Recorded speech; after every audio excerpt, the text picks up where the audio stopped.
소위 명문가라고 부르는 가문들이 있습니다.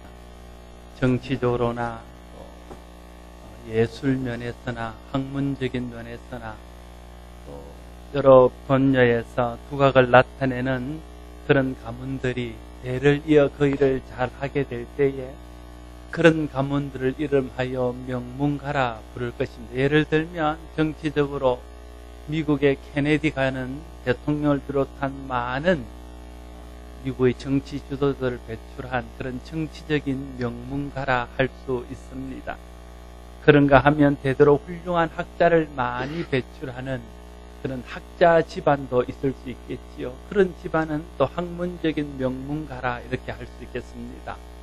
그런가 하면 문학가나 예술가들이 대를 이어서 명성을 날리게 되면 그런 가문은 또 예술적인 그런 명문가가 될 수 있겠지요. 또 그런가 하면 우리나라의 삼성이나 현대나 또 LG나 이런 경제적으로 사회에 많은 영향을 미치면서 계속해서 대를 이어 그런 일들을 하게 되면 그런 가문은 경제적인 명문가가 될 수 있을 것입니다. 그와 마찬가지로 대를 이어 믿음을 잘 지켜가면 그런 가문은 믿음에 있어서 믿음의 명문가가 될 수 있습니다. 얼마 전에 제가 졸업한 장로회 신학대학 이전에 학장을 지냈던 박창한 목사님의 가정에 5대째 목사 안수를 받아서 화제가 되었습니다. 5대째 목사가 되었다는 거예요. 얼마나 복된 가정이겠습니까? 그런 가문은 누가 뭐래도 믿음의 명문가임에 틀림이 없습니다. 성경에서 믿음의 대를 잘 이어서 믿음의 명문가로 이름을 날린 대표적인 가문을 말하려면 아브라함의 가문을 말할 수 있을 것입니다. 아브라함의 아름다운 신앙을 그 아들 이삭이 있고 이삭의 믿음을 야곱이 있고 야곱의 믿음을 요셉이 이어서 그 가문이 계속해서 하나님을 섬기고 하나님의 복을 받는 믿음의 가문이 되고 이 땅에 하나님의 뜻을 이루어드리며 하나님의 축복의 통로가 되는 가문이 되었습니다. 그래서 구약에서는 성경에 하나님을 부를 때에 그 하나님을 그냥 하나님이라 부를 때도 있지만 많은 곳에서 아브라함의 하나님, 이삭의 하나님, 야곱의 하나님, 그 하나님이 우리의 하나님이시다 이렇게 부르는 것을 볼 수 있습니다. 아브라함과 이삭과 야곱이 대를 이어서 하나님께 충성하고 섬겼던 것을 기리는 것이라 할 수 있을 것입니다. 오늘은 어버이 주일입니다. 어버이 주일이 되면 의례히 부모를 공경하라는 설교를 하게 됩니다. 성경이 부모를 공경하는 것이 인간 사이에 지켜야 될 가장 귀한 계명이라고 우리에게 말씀하고 있기 때문에 부모를 공경하라는 설교는 매우 성경적이고 중요한 설교가 아닐 수 없습니다. 평소에 이런 설교를 하기가 어렵기 때문에 어버이 주일에 부모를 섬기라는 설교를 하는 것이 참 바람직하다 그렇게 생각이 됩니다. 오늘도 어버이를 공경하라는 설교를 할 것입니다. 그러나 오늘은 관점을 좀 달리해서 자녀들이 부모의 신앙을 잘 이어받는 것이 믿음의 부모에게 효하는 것이고 자녀들이 믿음의 대를 잘 이어서 믿음의 가문을 잘 이어가는 것이 부모에게 정말 부모를 공경하고 순종하는 것이라는 이야기를 좀 하려고 그럽니다. 자녀가 믿음의 대를 잘 이어가야 한다는 것을 말할 때는 보편적으로 부모가 자녀에게 믿음의 대를 잘 이어줘야 한다는데 초점을 맞춰서 이야기합니다. 그 말도 맞는 말입니다. 부모가 믿음의 대를 잘 이어주지 않으면 자녀들이 어떻게 그 믿음의 대를 이어갈 수 있겠습니까? 부모는 부모대로 신앙을 잘 전수해줘야 자녀가 그 신앙을 잘 이어갈 수 있습니다. 신앙의 대를 잘 이어가는데 부모의 책임은 아무리 강조해도 지나치지 않을 만큼 막중하다는 것은 틀림없는 사실입니다. 지난 주일 설교 때 신앙의 대를 제대로 물려주지 못해서 실패한 엘리 제사장이나 사무엘 선지자나 다윗 왕이나 히스기야 왕 이야기를 좀 했습니다. 여러분 기억하십니까? 기억이 좀 나셔야 되는데 저는 체육 때 한 것만 생각이 나고 말씀이 생각이 안 나면 좀 문제가 됩니다. 아무튼 부모들이 개인적으로나 사회적으로 훌륭한 믿음의 사람이요 본이 될 만한 그런 성공한 믿음의 지도자였지만 그들이 자녀에게 신앙을 전수하는 데는 실패해서 그 자녀들이 부모가 기대하거나 하나님이 원하는 만큼의 믿음의 사람이 되지 못했던 것을 우리가 살펴보았습니다. 부모의 입장에 있는 사람들은 이 사실을 마음 깊이 새겨야 할 것입니다. 내가 많은 물질의 유산을 물려주지 못한다 할지라도 내가 많은 것으로 자녀에게 해주지 못한다 할지라도 하나님을 믿는 믿음, 예수 그리스도를 섬기는 이 믿음만큼이라도 제대로 물려줘서 믿음의 유산은 내가 제대로 물려주는 부모가 되어야 되겠다. 그런 다짐과 그런 결심들이 우리 가운데 있어야 할 것입니다. 믿음 유산은 잘 물려주는 것이 자녀에게 최고의 유산을 물려주는 것이고 그것이 자녀에게 가장 좋은 선물을 남겨주는 것입니다. 그러나 부모가 아무리 믿음의 유산을 잘 물려줘도 자녀들이 그것을 믿음으로 받지 아니하고 그것을 이어가지 않는다면 그 부모의 노력들은 다 헛사가 되고 말 것입니다. 그래서 오늘은 믿음의 유산을 물려받는 자녀 입장에서 어떻게 신앙의 대를 잘 이어가야 할 것인지에 초점을 두고 좀 말씀을 전하고자 합니다. 십계명에서 부모를 공경하라 명령하면서 부모를 공경하면 자신이 복을 받고 그 자손들이 복을 받을 것이라 약속하고 있습니다. 또한 에베소서에서는 부모를 공경하고 부모에게 순종하는 것이 옳은 일이라고 말씀하고 있는 것을 보게 됩니다. 그런가 하면 구약의 율법을 기록한 출애굽기나 신명기를 비롯해서 구약 여러 곳에서 부모에게 순종하지 않고 부모를 거역하는 자들은 저주를 받게 될 것이라고 준엄하게 선포하면서 부모를 공경하지 않는 자들을 엄중한 벌로 다스릴 것을 명령하고 있는 것을 또한 볼 수 있습니다. 부모를 공경하는 것은 하나님께서 명령하신 바일 뿐 아니라 하나님이 인정하는 가장 옳은 일로서 부모를 잘 공경하는 자가 하나님 주시는 복을 받고 잘 되어진다는 사실을 먼저 우리가 기억해야 할 것입니다. 그런데 부모를 공경한다는 것은 어떤 것입니까? 여러 차원에서 부모를 공경한다는 것을 말할 수 있을 것입니다. 기본적으로는 부모의 말을 따르는 것이고 부모에게 순종하는 것이 부모를 공경하는 것일 것입니다. 그러나 좀 더 나아가서 말한다면 부모의 마음을 기쁘게 하고 부모님의 마음을 편하게 해주는 것이 그게 부모에게 효도하는 것이요 부모를 공경하는 것일 것입니다. 그래서 요즘 부모들이 농담처럼 하는 진담, 제가 자주 듣는 이야기인데 자녀가 결혼을 해서 이혼 안 하고 잘 살아주는 것만 해도 감사하다. 그것만 해도 효도다. 그렇게 말하는 것들을 자주 듣곤 합니다. 심지어 어떤 아들 가진 부모들은 며느리가 좀 탐탁지 않고 며느리에게 좀 할 말이 있어도 며느리가 아들과 손자를 들고 훅 갚으릴까 봐서 그런 말을 못한다는 그런 부모들도 있습니다. 좀 마음이 씁쓸하면서도 참 부모의 마음을 근심되게 하지 않고 잘 살아주는 것만으로도 참 부모에게 효도하는 것이다 하는 그런 생각들을 하게 됩니다. 물론 거기에다가 부모에게 잘하면 더할 나위 없이 좋겠지요. 오늘 본문은 이삭의 두 아들 이야기입니다. 장자인 에서와 차자인 야곱입니다. 에서와 야곱은 쌍둥이 형제입니다. 정말 간발의 차이로 에서는 장자가 되고 에석하게도 야곱은 차남이 되었습니다. 야곱은 장자가 되지 못한 데 대한 한이 있는 사람입니다. 그래서 평생 형의 장자권을 노립니다.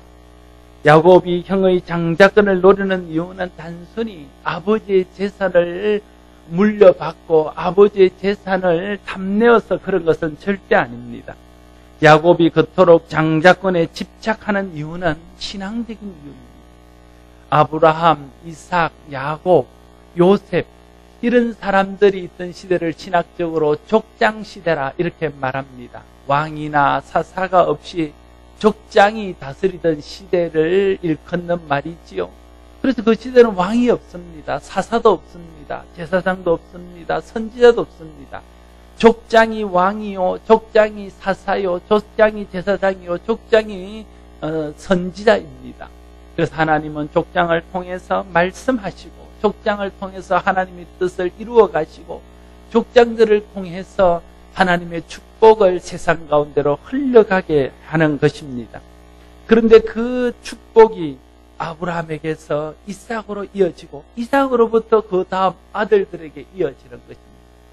야곱 생각에는 그냥 이게 자연스럽게 흘러가도록 내버려두면 자기가 그 하나님의 축복의 통로가 되는 영광을 얻지 못하고 자기 영 에스가 그것을 얻게 될 것이라는 것을 알았다는 거예요. 그래서 그는 정말 하나님의 대리자가 되어서 하나님의 뜻을 이루어드리는 일에 쓰임받기를 원하고 하나님이 주시는 복을 세상 가운데로 흘려보내는 그런 축복의 통로가 되기를 소원하는 마음이 너무 간절했다는 거예요. 야고보의 관심이 하나님께 있었습니다. 야고보는 하나님의 복 받기를 원했고 하나님의 대리자가 되어서 그 복을 사람들에게 나눠주기를 원했습니다. 그래서 형에게 팥죽 한 그릇으로 장자의 명분을 사고 아버지를 속여 장자의 축복을 받는 그런 무모한 모험까지도 감행하게 되었던 것입니다.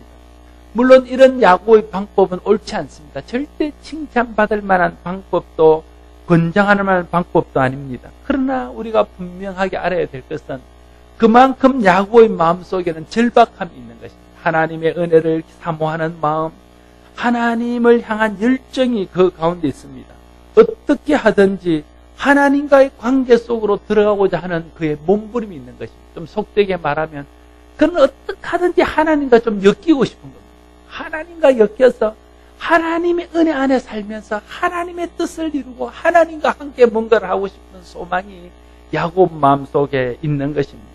이런 야고보의 행동은 아직 신앙적으로 인격적으로 성숙하지 못해서 하나님이 기뻐하는 방법으로 풀어가지는 못했지만 그의 하나님을 향한 믿음과 열정은 우리가 인정해 줘야 할 것입니다. 어떻게 야곱이 이런 마음이 생겼을까요? 그는 하나님께서 아브라함에게 하신 축복을 알고 있습니다. 하나님께서 아브라함에게 약속하기를 내가 너에게 복을 줘서 네가 복의 근원이 되게 하고 너를 통해서 천한 만민이 복을 받을 뿐 아니라 네 후손들을 통해서 천한 만민이 복을 받게 하겠다. 그런 것을 알고 있는 것입니다. 그런데 그 하나님의 약속이 아브라함을 통해서 이루어졌을 뿐 아니라 그 아브라함을 이었던 그 아버지 이삭을 통해서 실현되어지는 것들을 야곱이 어려서부터 봤다. 그래서 야곱의 생각은 이것입니다. 저 하나님의 아브라함을 통해서 이삭을 통해 주신 저 축복이 나를 통해서 세상으로 흘러간다면 얼마나 좋을까. 저 하나님의 축복이 나를 통해서 이루어진다면 얼마나 좋을까. 그런 마음이 있는 것입니다. 그런데 자기 형을 쳐다봅니다. 형은 그런 데 관심이 없어요. 형은 그런 데 소망이 없습니다. 그런 데 대한 꿈이 없습니다. 그러니까 야곱이 답답한 거예요. 그래서 야곱이 편법을 쓰고 무리수까지 두는 그런 일들을 감행하게 되어지는 것입니다. 형 에서는 하나님에 대해서 관심이 없습니다. 하나님의 복에 대해서 관심이 없습니다. 하나님의 축복의 통로가 되는 것에 대해서 관심이 없습니다. 에서는 세속적인 사람이며 거룩한 것에 관심이 없는 사람입니다.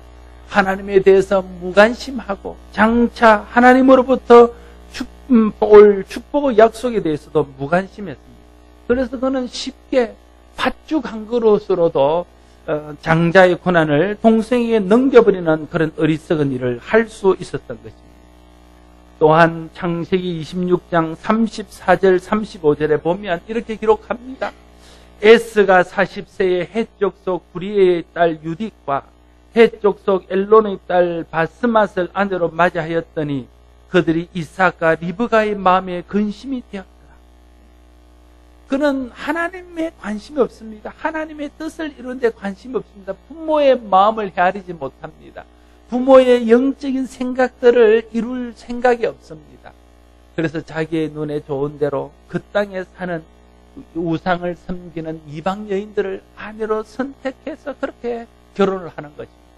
그가 좀 마음을 썼다면, 그가 좀 하나님에 대해서 관심이 있고 하나님의 아브라함과 이삭과 그 후손을 통해서 이룰 축복에 대해서 관심이 있었다면 그 아버지를 벤치마킹 했어요. 그 아버지가 그 땅에 있는 여인들을 취하지 아니하고 밧단 아람까지 가서 그 여인을 데리고 와서 경건한 믿음의 가정을 이루는 걸 봤다면 자신도 그렇게 쉽게 그 땅에 있는 해족속 여인들을 아내로 맞이할 수 없었다는 거예요. 그런데 그는 쉽게 이방 여인이요, 하나님을 모르는 여인이요, 우상을 숭배하는 여인들을 자기 아내로 맞이했다. 그것이 그 아버지 이삭과 그 어머니 리브가에게 근심이 되었다, 이렇게 얘기합니다. 뿐만 아니라 이 일이 그 부모에게 얼마나 근심이 되었는지는 창세기 27장 46절에 잘 나타나 있습니다.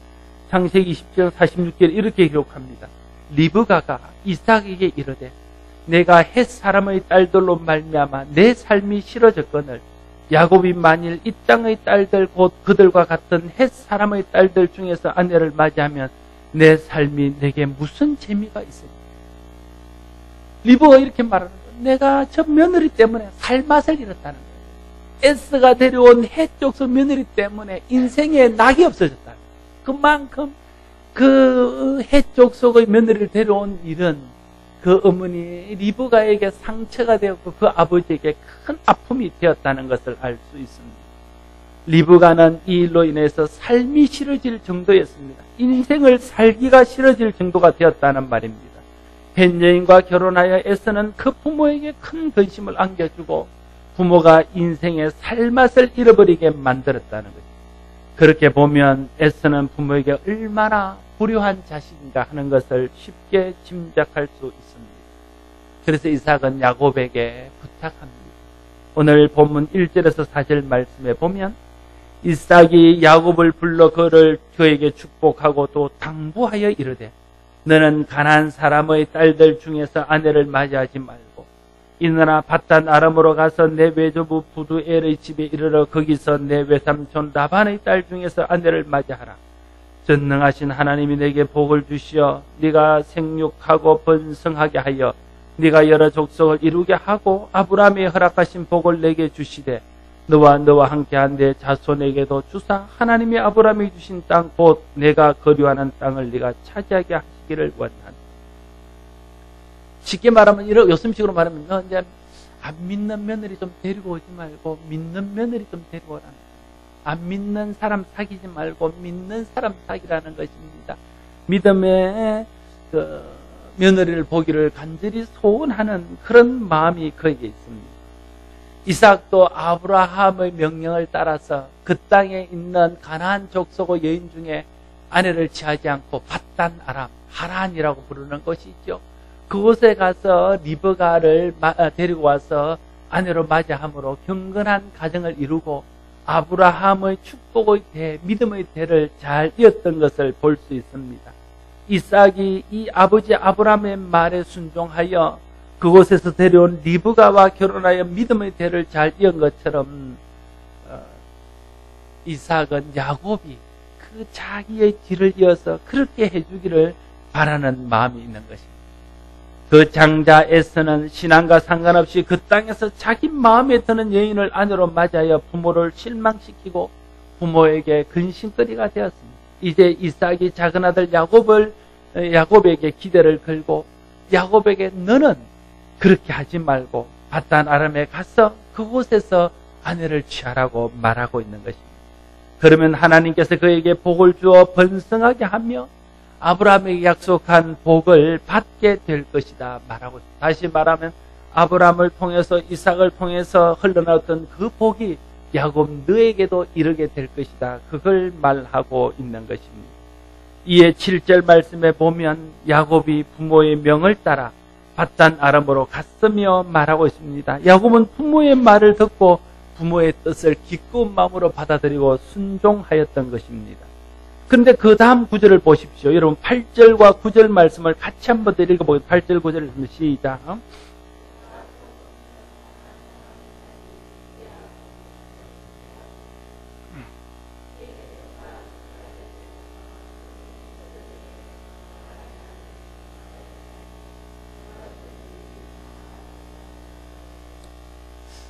그 아버지 이삭이 그 동생 야곱을 축복하고 보내면서 니는 너 형처럼 이 땅에 있는 예수 안 믿는 사람하고 결혼하지 말고 제발 좀 신앙 좋은 믿음의 가문의 교수랑 결혼해라. 그러고 보내는 것을 보면서 자기 결혼이 부모에게 기쁨이 안 됐다는 것을 깨달아 알았다는 거예요.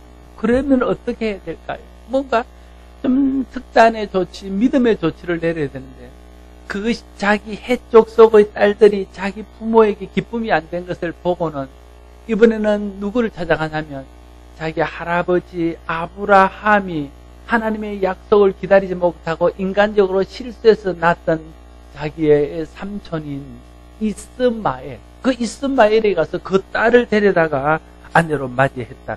이건 부모가 왜 근심하고 부모가 왜 자기가 결혼했던 며느리들 때문에 가슴 아파하는 것을 전혀 모르는 겁니다.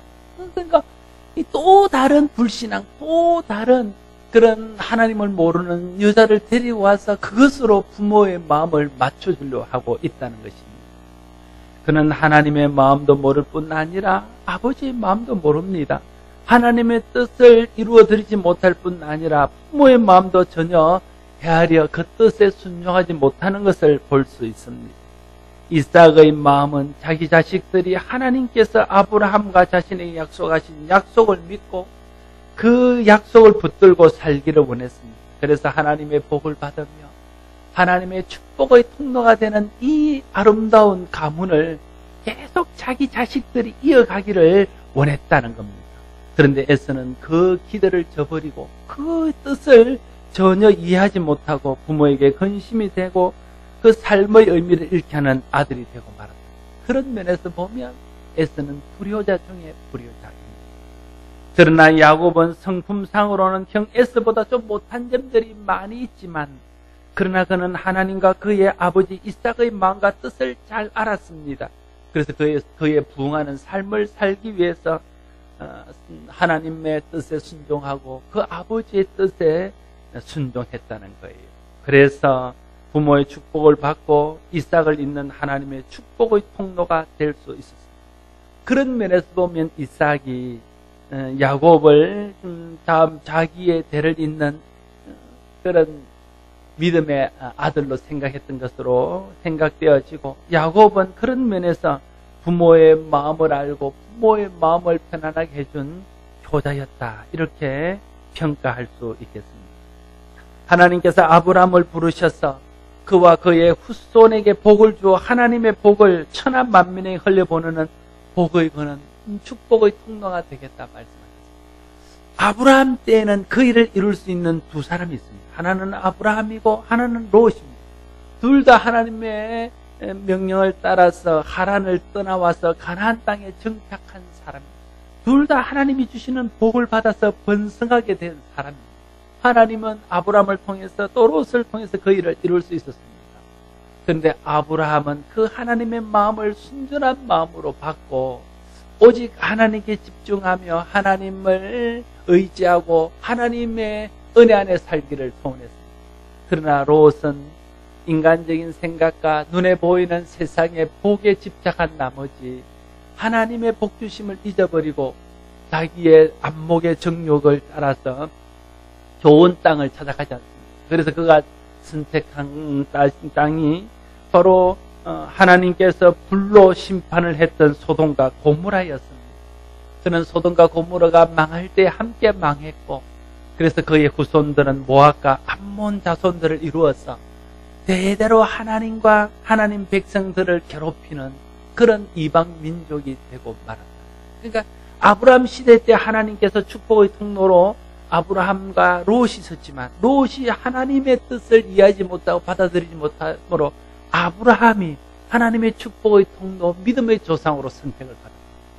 그 다음 때는 이삭과 이스마엘이 있었습니다.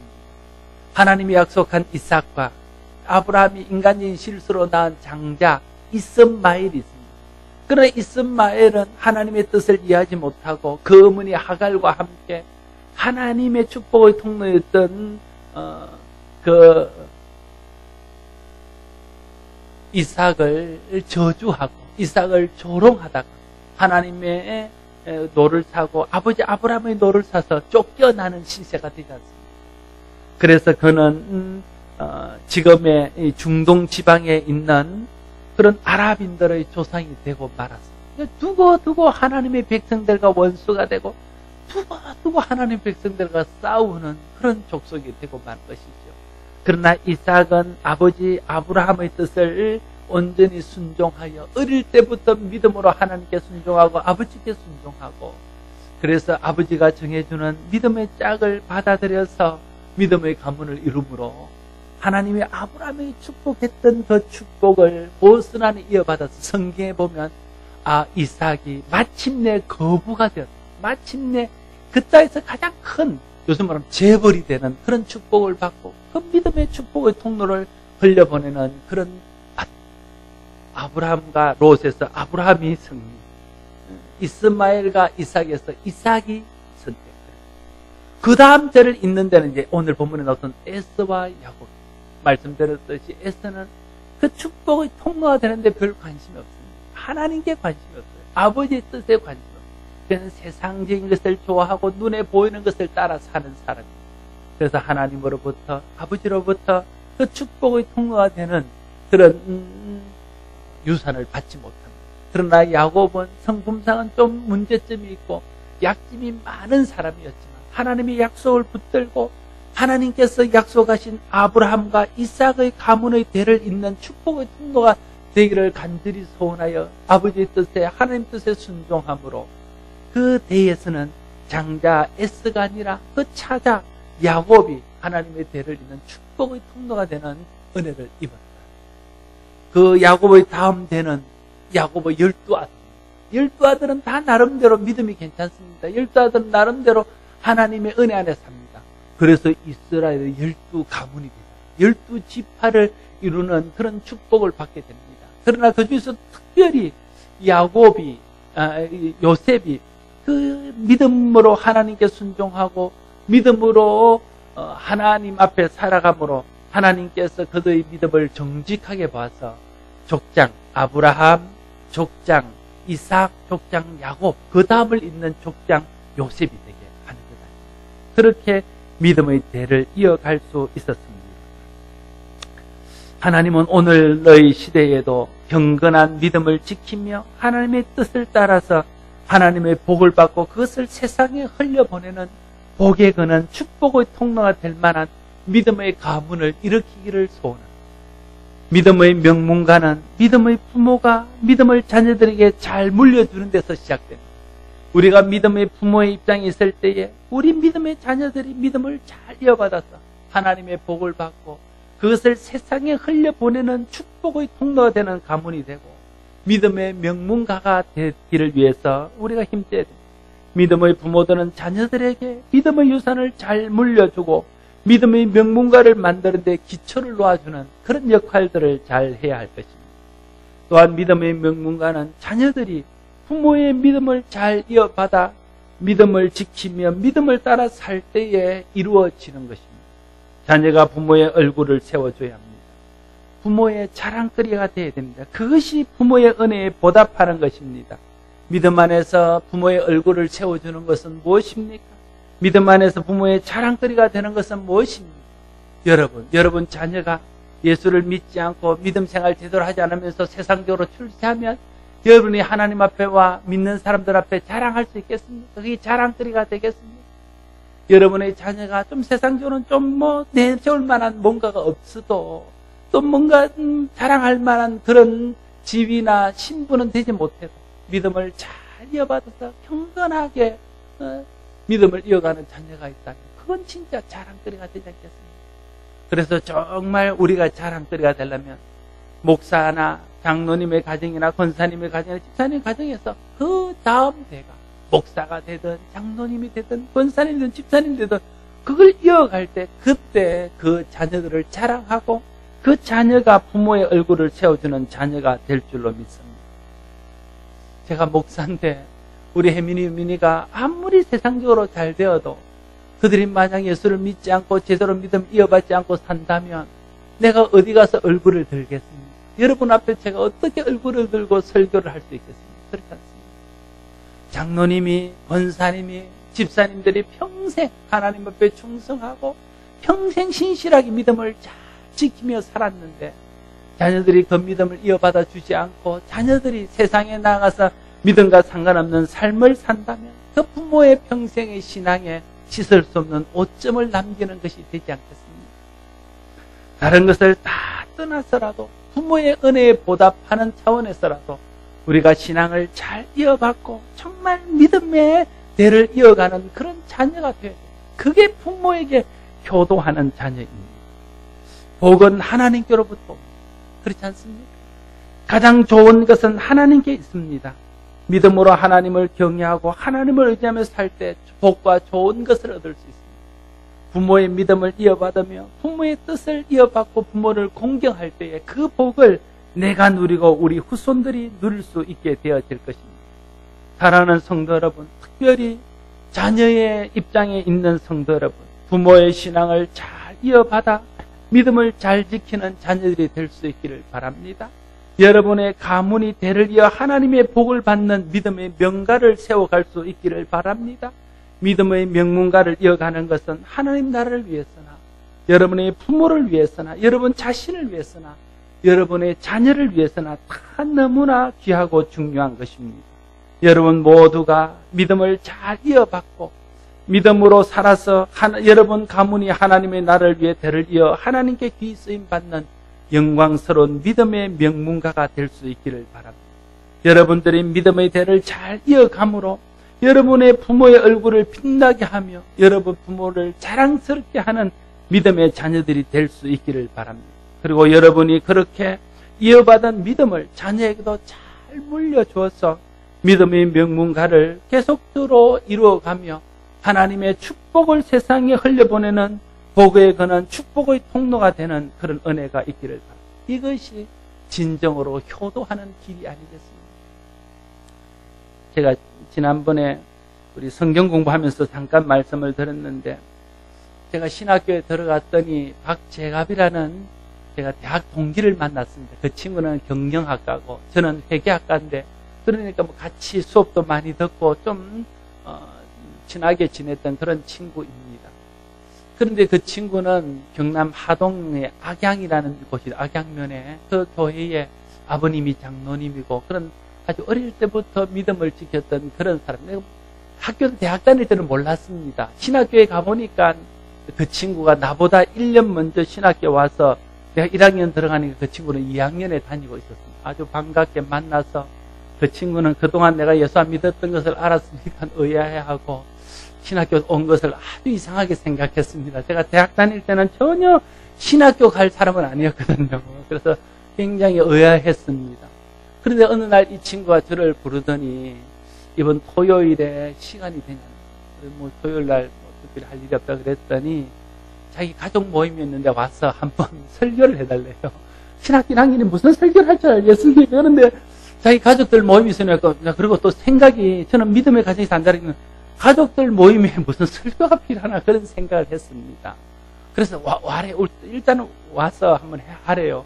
그래서 뭐 어렵게 설교 준비를 좀 해가지고 갔습니다. 서울 반포에 지금 생각에 고속터미널 근처에 어떤 아파트인데 지금부터 한 20년 전이다. 아주 뭐 큰 아파트 한 5, 60평은 되는 것 같아요. 그런 아파트에 갔더니 사람들이 한 20, 30명 이렇게 모여있어. 거기 다 가족들입니다. 그리고 내가 오니까 너무 저를 환영해. 웰컴 환영해주고, 그러고는 쭉 둘러앉더니 예배를 드리시죠. 어느 한 분이 예배 인도를 하고, 또 가족들이 누가 한번 기도를 하고, 그리고 저를 설교를 하라는 거예요. 그래서 제가 설교를 떠덩거리면서 뭔지 모르게 했습니다. 했더니, 그러고 나니까 또 기도회를 하는 거예요. 세계 선교를 쓰기도 하고, 자기 고향 교회를 쓰기도 하고, 가족들을, 자녀들을 축복하면서 기도하고, 또 저를 위해서 기도해주고, 또 뭐 어려운 사람도 기도하고, 그러고는 아주 근하하게 점심을 대접하는 겁니다. 잘 점심을 얻어 먹었습니다. 그리고는 이제 갈 때에 장학금을 저한테 장학금을 전달해서 제가 그 장학금을 받았습니다. 그리고 와서 옛날에 사자기하고 PC하고 그 사이에 워드 프로세서라는 게 있었습니다. 제가 그걸 샀어요. 그래서 신학교 다닌 3년 동안 그걸 레포트를 잘 했습니다.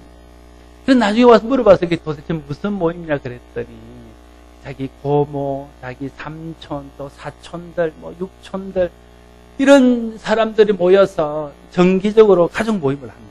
모이면 같이 예배하고, 또 같이 기도해야 하고, 또 식사도 하고, 그러고는 이제 거기서 모으는 헌금을 가지고 선교사도 돕고, 어려운 신학생도 돕고, 또 여러 사람들을 돕는다. 얼마나 부럽던지, 이야, 그래.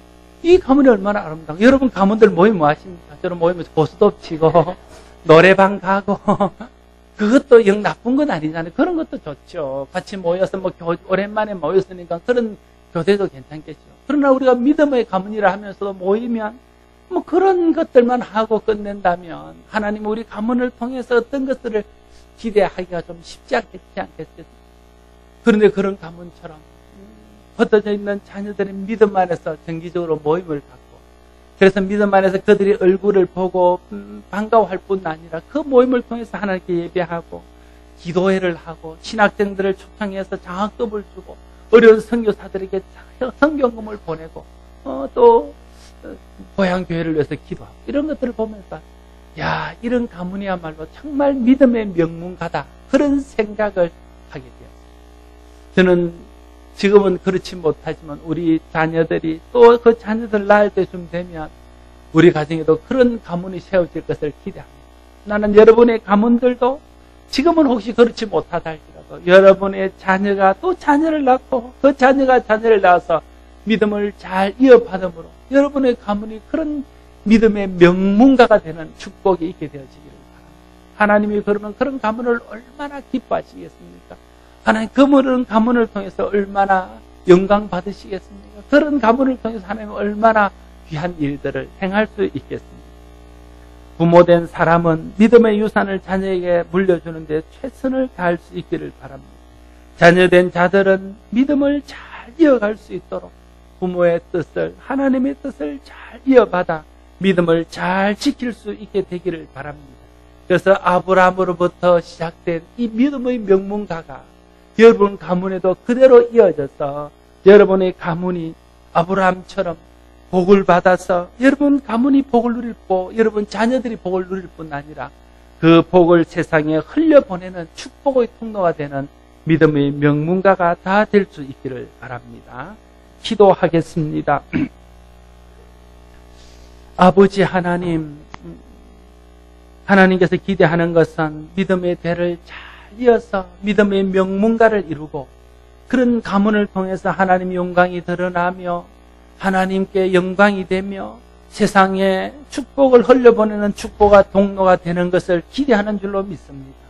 하나님, 우리가 부모로서 우리 자녀들에게 믿음을 잘 전수할 수 있도록 지혜와 믿음과 성령의 능력을 더하여 주시고, 또한 우리가 자녀의 입장에서 부모의 믿음을 잘 이어받고 그것을 개성하며 발전시킬 수 있도록 우리 가운데 믿음을 주시고 성령께서 은혜를 주시고 우리 마음속에 그 부모의 신앙을 잘 이어받을 수 있는 복을 허락하여 주시기를 원합니다.